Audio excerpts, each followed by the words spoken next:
আসসালামু আলাইকুম। আশা করি ভালো আছেন। বর্ষিকা ফার্ম থেকে আপনাদের স্বাগত।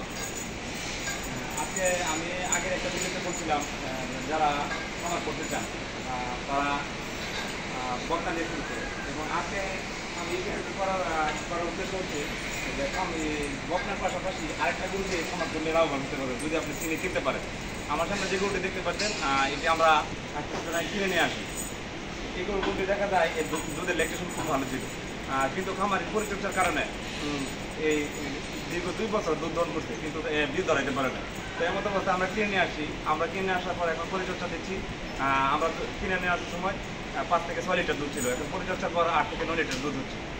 তো আমরা লাভবান কীভাবে দেখা যায়, একটা বাইরে থেকে যখন আপনি একটা বকনা কিনবেন তখন দেখা যায় ভালো একটা বকনা 80 থেকে 1 লাখ টাকার নিচে কিনা যায় না। তো আমরা এই গরুটা কিনে আসি 1,10,000 টাকা দিই, এবং দেখা যায় এর থেকে দৈনিক 8 থেকে 9 লিটার দুধ হচ্ছে।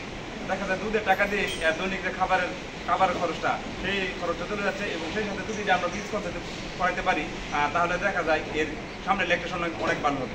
তো যারা গরু পালন করতে যায় 2টা বকনার সাথে 2টা রিজেক্ট গরু কিনবেন। দেখবেন অনেক খামারে আছে যে দুধের ল্যাকটেশন আগে খুব ভালো ছিল, বা দেখা যায় পরিচর্যার কারণে বা কোনো কারণে বীজ কনসেপ্ট করে না বা হিটে আসে না। এসব গরু কিনে আসার পর আপনি ভালোভাবে যত দেন, দানাদার বাড়ি দেন, দেখবেন আপনার ঠিক হয়ে গেছে।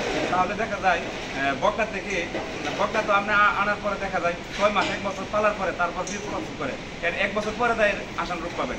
কিন্তু এইসব গরু দেখা যাচ্ছে আসার পরে আপনারা দুধ পাচ্ছেন, এবং সেই সাথে যদি বীজ কনসেপ্ট করাতে পারেন তাহলে দেখা যায় কোনো লস না। আর যদি কোনো কারণে বীজ কনসেপ্ট না করে তাহলে দেখা যায় কষার মাপে এটা লস হবে না। তো যারা খামার করতে চান আমার মতে বকনার পাশাপাশি নিজে গরু নেন এবং সেই সাথে গাভী নিয়ে শুরু করেন। আসসালামু আলাইকুম, সবাই ভালো থাকবেন।